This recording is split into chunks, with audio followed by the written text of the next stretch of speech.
Assalomu alaykum. Meni ismim Robiya. Profi universitetda stomatologiya yo'nalishining 1-kurs talabasiman.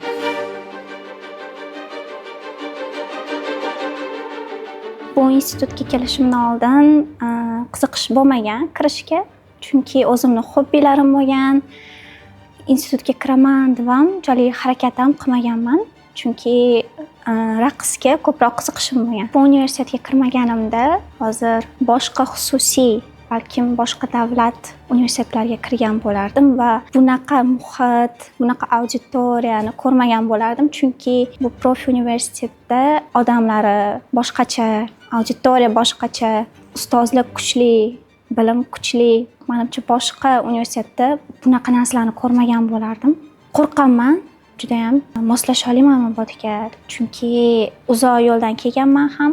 Kirib chiqqanimdan keyin ekzamen tugadi. Chiqqanimdan keyin o'zimga niyat qildim. Bo'ldi, shu profi universitetga kiraman, bo'ldi, men shu yerda o'qiyman degan niyat bo'ldi o'zimda. Oldingi o'zim bilan hozirgi o'zim katta farqim bu. Oldingi maktabdagi bilim bilan bu yerda universitetdagi bilim baribir boshqacha. Oldin hobbilar bilan, maktab bilimlari bilan yurganman. Keyin universitetga kelib, hobbilarimni ozgina chetroqqa surib turib, ko'proq bilimga vaqtimni ajratishga qaror qilganman. O'zi ta'sirchan odamman juda ham, lekin kimdir xato qilsa, men uzr so'ramayman. Umrim oxirigacha xato qilding deb ayta olaman. Agar men o'zim xato qilib qo'ysam, kechirim so'rashga ham tayyor turaman. Bu universitet menga bilim berdi va haligacha yangi bilim eshiklarini ochyapti.